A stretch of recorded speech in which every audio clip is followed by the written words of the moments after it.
10 और पाठ 6। पाठ 6 हिंदी गद्य में कौन सा वाला है? डॉक्टर भवभूषण उपाध्याय का अजंता।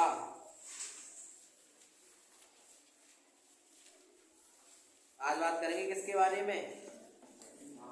डॉक्टर भवभूषण उपाध्याय के बारे में। तो कौन सा है हमारा? कक्षा कौन सी है? 10। सब्जेक्ट हिंदी में विषय विषय क्या है? हिंदी। हिंदी। और पाठ कौन सा है? पाठ 6। क्या नाम है पाठ का?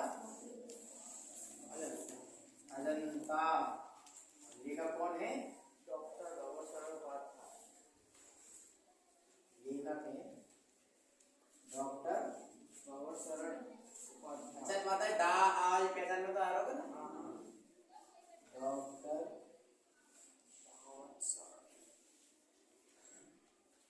भवभूषण उपाध्याय। उपाध्याय कौन होते हैं?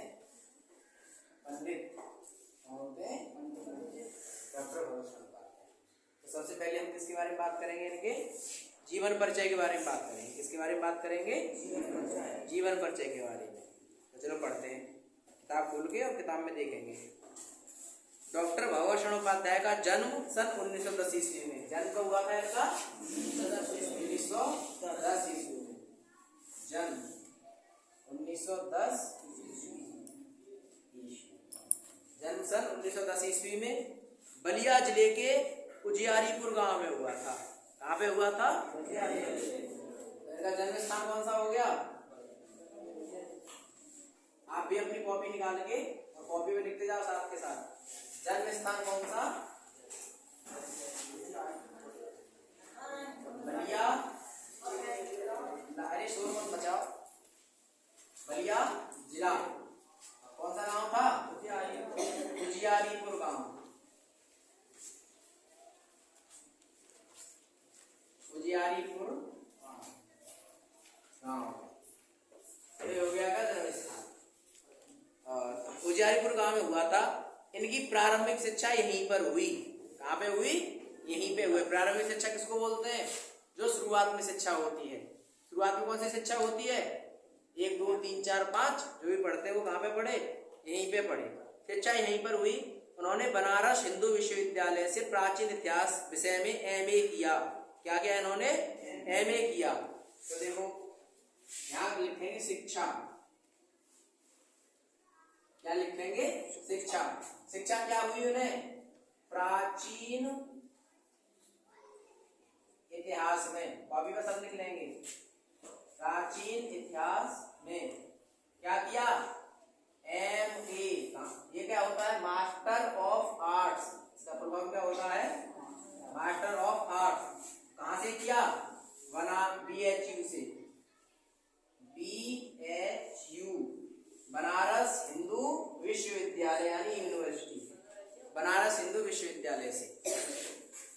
आगे इन्होंने कहा है MA किया। ये संस्कृत साहित्य तथा पुरातत्व के समर्थ अध्येता एवं हिंदी साहित्य के प्रसिद्ध उन्नायक रहे हैं। इन्होंने भारत के प्राचीन इतिहास में भारतीय संस्कृति का विशेष अध्ययन किया है। क्रमशः पुरातत्व। क्रमशः क्या है? पुरातत्व विभाग, प्रयाग संग्रहालय एवं लखनऊ संग्रहालय के अध्यक्ष तथा पिलानी बिरला महाविद्यालय में प्राध्यापक पद पर कार्य किया। तत्पश्चात इन्होंने विक्रम विश्वविद्यालय के प्राचीन इतिहास विभाग में प्रोफेसर एवं अध्यक्ष पद पर कार्य कर अवकाश ग्रहण करने के पश्चात देहरादून को अपना निवास स्थान बनाया।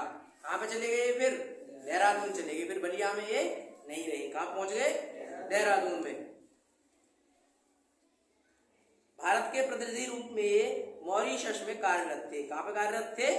मॉरिशस में। और यहाँ से कहाँ चले गए? मॉरिशस चले गए। क्यों? भारतीय प्रतिनिधि के रूप में। किसके रूप में? भारतीय प्रतिनिधि के रूप में। उपाध्याय जी ने कई बार यूरोप, अमेरिका, चीन आदि का भी भ्रमण किया, जहां भारतीय संस्कृति एवं साहित्य पर बहुत से महत्वपूर्ण व्याख्यान दिए। 100 से भी अधिक पुस्तकें लिखकर इन्होंने हिंदी साहित्य को समृद्ध बनाने का स्तुत्य प्रयास किया है। इनकी सबसे बड़ी विशेषता यह है कि प्राचीन भारत के प्रमुख अध्येता एवं व्याख्याता होते हुए भी रूढ़िवादिता एवं परंपरावादिता से सदैव ऊपर रहे। वस्तुतः अपने मौलिक एवं स्वतंत्र विचारों के लिए प्रसिद्ध हैं। और इनकी मृत्यु 12 अगस्त 1982 ईस्वी को इनका निधन हो गया।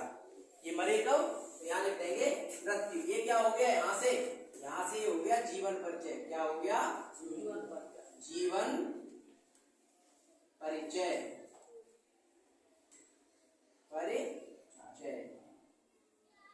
ये पूरा है इनका जीवन परिचय। तो शिक्षा हो गई, और शिक्षा के बाद क्या है अगला? मृत्यु। मृत्यु कब हुई इनकी? मृत्यु हुई 12 अगस्त 1982 ईस्वी को।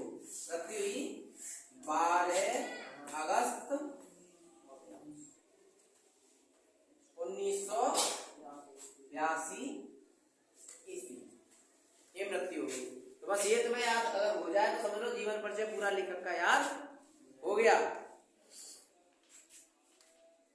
उपाध्याय जी ने आलोचना, यात्रा साहित्य, पुरातत्व, संस्मरण, इन्होंने क्या क्या लिखा? उपाध्याय जी ने आलोचना, सबसे पहला क्या लिखा? ये मिटा दूं?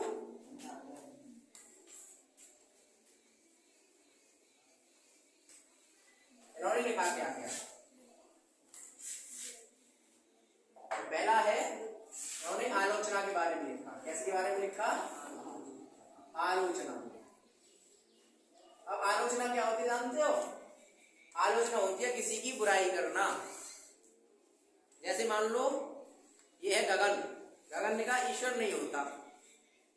अब मैं उसके विरोध में कहूं कि ईश्वर होता है, उसी में बस शुरू हो गई। जैसे इसने एक पुस्तक लिख दी बहुत मोटी कि ईश्वर क्या है? नहीं होता है। मैंने फिर एक पुस्तक लिख दी उसी के विरुद्ध में कि ईश्वर होता है। इसने भी अपने प्रमाण दिए, मैंने भी अपने प्रमाण दिए। तो ये होती है क्या? आलोचना। क्या होती है? आलोचना। और दूसरी क्या थी? संस्मरण। क्या था? संस्मरण। संस्मरण क्या होता है? जैसे मान लो हम कहीं की यात्रा करने गए। क्या करने गए? यात्रा करने गए। कहीं की भी यात्रा करने गए हो तो उसका क्या है? संस्मरण। जो हमारे लिए वो जो अनुभव प्राप्त होते हैं उसे बोलते हैं हम क्या? संस्मरण बोलते हैं। तो ये पहला इन्होंने लिखा था किसके बारे में? आलोचना के, संस्मरण के। तीसरा यात्रा साहित्य और पुरातत्व। आगे इन्होंने क्या लिखा नंबर 3 में? यात्रा साहित्य। यात्रा साहित्य क्या होता है? यात्रा साहित्य कहीं हम किसी की यात्रा की, जैसे मान लो राजस्थान ने एक पार्ट लिखा है मेरी यूरोप यात्रा, ऐसे भी इन्होंने कहीं की भी यात्रा की होगी तो वो लिखा है यात्रा साहित्य के बारे में। चौथा इन्होंने क्या लिखा? पुरातत्व के बारे में। तो पुरातत्व किससे संबंधित होता है? हमारे इतिहास से संबंधित होता है। किससे संबंधित होता है? इतिहास से। और इतिहास से इन्होंने क्या किया था? एमए किया था। आराम से इन्होंने किस पे लिख दिया? पुरातत्व के बारे में लिख दिया। पुरातत्व होता है जैसे पुराने जो तत्व होते हैं, पुराने तत्व से हम कह सकते हैं कि पुरानी जो खोजें होती हैं, जैसे हड़प्पा कालीन सभ्यता के कैसे पत्थर मिल गए, क्या मूर्ति मिली कि नहीं मिली, मृतभांड प्राप्त हुए कि नहीं हुए, क्या क्या प्राप्त वहां से हुआ, कैसे उनकी व्यवस्था थी। आई कैसे सुन रहे हो क्लास में? आगे संस्मरण एवं रेखाचित्र आदि पर। और अगला इन्होंने क्या लिखा? रेखाचित्र। क्या लिखा? रेखाचित्र और रेखाचित्र। इतनी चीजों पर इन्होंने लिखा। और भी इन्होंने कई चीजों पर लिखा, लेकिन मुख्य रूप से इन 5 चीजों पर इन्होंने लिखा। ये हो गई इनके लिखने का वो, इन्होंने लिखा किस किस पे। ये भी तुम्हारे किसका हिस्सा है? जीवन परिचय का। आदि पर प्रचुर साहित्य का सृजन किया। इनकी रचनाओं में इनके गहन अध्ययन एवं विद्वता की स्पष्ट छाप परिलक्षित होती है। गहन से गहन विषय को भी सरल भाषा में प्रस्तुत कर देना इनकी प्रधान साहित्यिक विशेषता थी। इसमें विवेचन एवं तुलना करने की विलक्षण योग्यता विद्यमान थी। अपनी इस योग्यता के कारण इन्होंने भारतीय साहित्य, कला एवं संस्कृति की प्रमुख विशेषताओं को संपूर्ण विश्व के सामने स्पष्ट कर दिया। डॉक्टर उपाध्याय ने शुद्ध, परिमार्जित एवं परिष्कृत खड़ी बोली भाषा का उपयोग किया। तो इनकी भाषा कौन सी हो गई? हाँ, खड़ी बोली नहीं,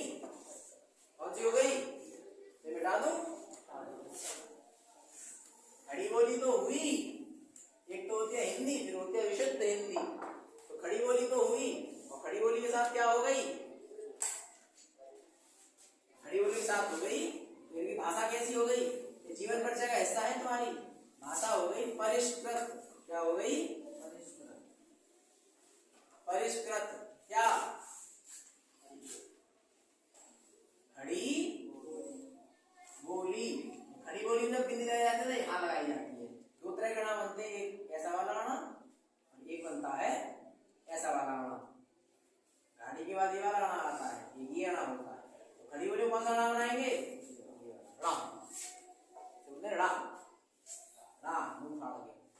किसे बोलते हैं? या किसे बोलते हैं? झंडा के बाद जो आते हैं चिलमुड़ियां, आलू बोलते हो तुम। और हाँ किसे बोलते हैं? ये जो आता है ये कौन सा होता है? वह पेड़े। देखो एक पेड़ हो तो देखो, एक पेड़ हो जाएगा, ये दो पेड़े हो गए। ठीक है, ये कैसी हो गई? इनकी भाषा हो गई। और उसके बाद आती है शैली। इनकी शैली कैसी थी? मतलब जब ये लिखते थे तो कैसे लिखते थे? संक्षिप्त लिखते थे कि बड़े बड़े में लिखते थे। तो शैली कैसी हो गई इनकी? वर्णनात्मक शैली। वर्णनात्मक। और कैसी हो गई? वर्णनात्मक शैली और विवेचनात्मक। और दूसरी क्या हो गई? विवेचनात्मक। कैसी हो गई? विवेचनात्मक। और एवं तीसरी कौन सी हो गई? भावात्मक।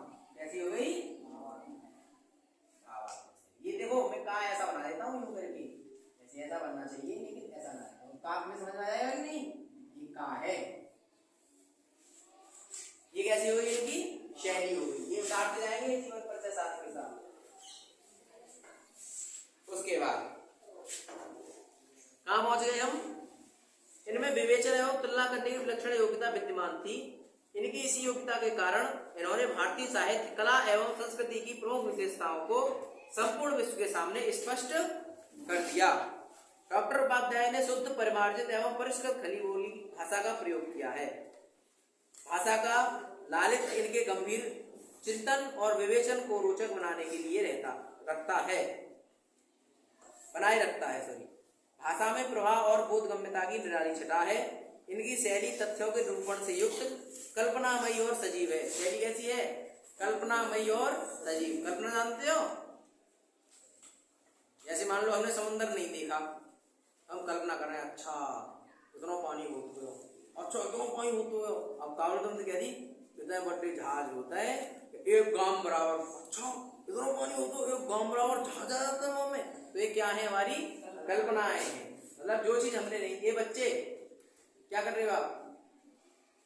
कछू ना है तो लिखे हुए चिपके हो, बंद करो ये किताब कॉपी खुली रहने दो, पाठ निकालो। मैं पढ़ा रहा हूं, क्या लिख रहे हो आप? बे लिख रहे हो तो बे में यहां तो लिखता हूं, अभी उतारो करो आप। चलो कहां पहुंच गए हम? हैं? हाँ कल्पना बता रहा। कल्पना सजीव है। सजीव तो मतलब सब जानते हैं क्या होता है सजीव। सौरभ क्या होता है सजीव? जिनमें जीव होते जीव का मतलब जीवन, जिनमें जीवन होता है वो सजीव है। इनकी रचनाओं में विवेचनात्मक, भावात्मक, वर्णनात्मक शैलियों के दर्शन होते हैं। तो कैसी कैसी शैली हो गई इनकी? विवेचनात्मक, भावात्मक तथा वर्णनात्मक। ये तो मैंने लिखवा दिया आपको। आगे बढ़ते हैं। प्रमुख कृतियां क्या है? अब इनकी प्रमुख कृतियां। तो यहाँ पे क्या लिख लेंगे हम? प्रमुख कृतियां।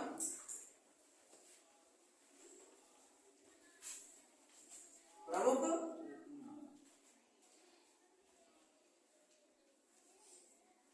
कृतियां।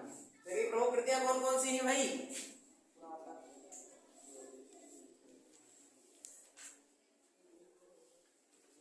तो इनकी जो प्रमुख कृतियां हैं वो तीन चीजों में बांटी गई हैं। कौन कौन से में? इनकी जो प्रमुख कृतियां हैं वो एक बांटी गई हैं। कौन से में? नंबर एक बांटी गई है पुरातत्व में। किसमें बांटी गई है? पुरातत्व। पुरातत्व का तो आप मतलब समझ गए होंगे, हैं? पुरानी जो चीजें मिलती है इतिहास में, जो पुरानी चीजें मिलती है वो होता है पुरातत्व। और दूसरी कौन सी है? दूसरी कौन सी भाई? इतिहास। और तीसरी आलोचना लिखवा तो दी है मैंने तुम्हें पहले। आलोचना तीसरी कौन सी है? आलोचना। तो सबसे पहले बात करते हैं हम पुरातत्व में इन्होंने कौन कौन सी लिखी। इतना खींच लेंगे, यूं फिर करते जाते हैं 1 2 3 4 जितने लिखी हो ऐसे लिखते जाते हैं, यानी जो लंबा होता है। तो पुरातत्व में कौन से लिखे? मंदिर और भवन, भारतीय मूर्तिकला की कहानी।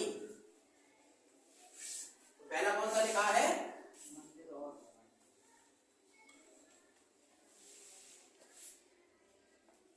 मंदिर और भवन। दूसरा कौन सा है? भारतीय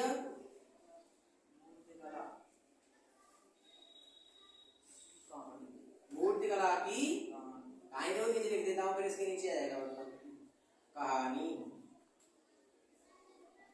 और तीसरा है भारतीय चित्रकला की कहानी। किसकी?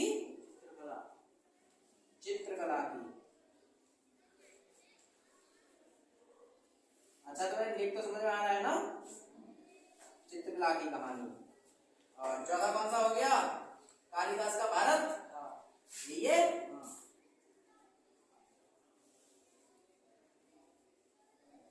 कालिदास का भारत। अब देखो यहाँ से ऊपर से बिठा दूंगा मैं, ठीक है? ऊपर वाले तो उतार लेंगे नहीं। कालिदास का भारत इतनी ही है। अब इतिहास में क्या क्या इन्होंने लिखा है? खून के छींटे, इतिहास साक्षी है, इतिहास के पन्नों पर।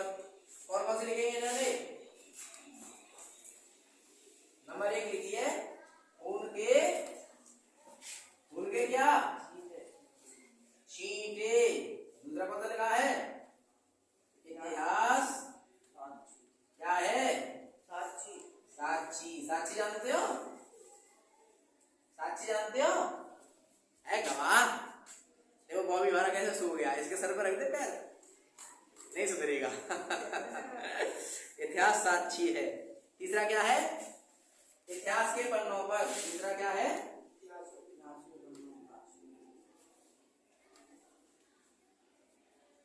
इतिहास के पन्नों पर। चौथा क्या है? भारत का इतिहास, प्राचीन भारत का इतिहास। प्राचीन भारत का इतिहास है, तो ये है प्राचीन भारत का। ये सब मैंने जितना ब्लैक बोर्ड पर लिखा है वो चेक करूंगा, अपना लिखते जाना। किताब तो तुम्हारी है ही, उसी में सब चीजें, उसी में से मैं पढ़ा रहा हूँ, उसी में से तुम पढ़ रहे हो। प्राचीन भारत का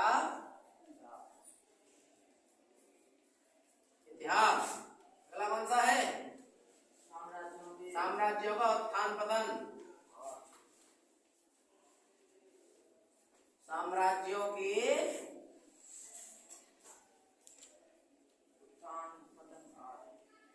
उत्थान पतन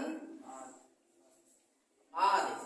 आदि नहीं, इसे उत्थान पतन आदि का मतलब है इन्होंने और भी लिखी, पर मुख्य जो है वो यही है। आलोचना में विश्व इतिहास की रूपरेखा और साहित्य और कला। आलोचना में इन्होंने कौन कौन सी लिखी? विश्व साहित्य की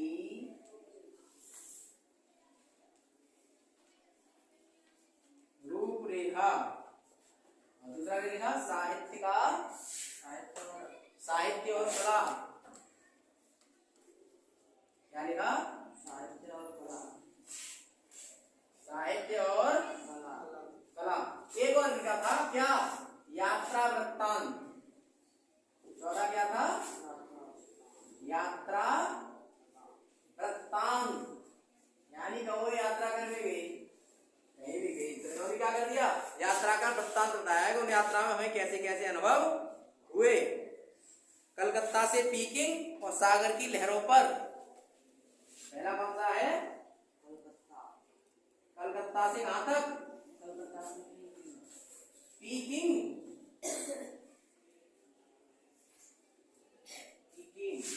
दूसरा कौन है? सागर की लहरों पर। तीसरा है लाल सागर। यही है लाल चीन। इसके बाद इनका एक और आता है रेखा चित्र।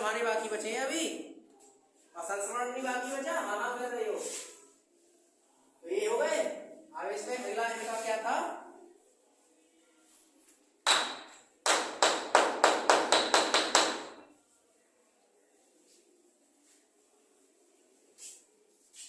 अगला क्या है?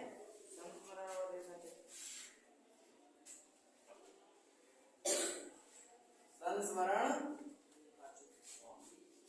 व रेखाचित्र। कौन से नंबर का हो गया? 5वां। इसमें क्या क्या इन्होंने लिखा है? संस्मरण व रेखाचित्र में इन्होंने लिखा है मैंने देखा ठूठा आम। क्या लिखा? लिखा मैंने देखा, मैंने देखा। दूसरा क्या है? ठूठा आम। यही है इन्होंने लिखा है। और ये कि अंग्रेजी में लिखी हुई इनकी पुस्तकें विदेशों में बड़ी रुचि के साथ पढ़ाई जाती है। अंग्रेजी में इन्होंने चीजें लिखी। संकलित पाठ अजंता। अब कौन सा पाठ है हमारा? पाठ कौन सा था हमारा? हमारा पाठ था अजंता। ये किससे है संबंधित? ये है पुरातत्व से। किससे संबंधित है? पुरातत्व से। पुरातत्व से क्या संबंधित? क्योंकि इसमें अजंता की गुफाओं के बारे में बताया गया है। किसके बारे में बताया गया है? अजंता की गुफाओं के बारे में। इसके बारे में बताया गया है अजंता की गुफाओं के बारे में। पुरातत्व संबंधी लेख है जिसमें लेखक ने अजंता की गुफाओं की चित्रकारी और शिल्प के इतिहास एवं सौंदर्य का ही वर्णन किया नहीं किया है, बल्कि दर्शक के मन पर पड़ने वाले उनके प्रभाव को भी अपनी मनोरम शैली में साकार कर दिया है। भारतीय संस्कृति एवं साहित्य पर उपाध्याय जी द्वारा विदेशों में दिए गए व्याख्यान हिंदी साहित्य की अमूल्य निधि है। अपने कृत्यों के माध्यम से आपने हिंदी साहित्याकाश में उच्च स्थान प्राप्त किया है। तो आगे क्या पढ़ेंगे हम? यहाँ पर का क्या समाप्त हो गया है? जीवन परिचय समाप्त हो गया। क्या समाप्त हो गया? जीवन परिचय समाप्त।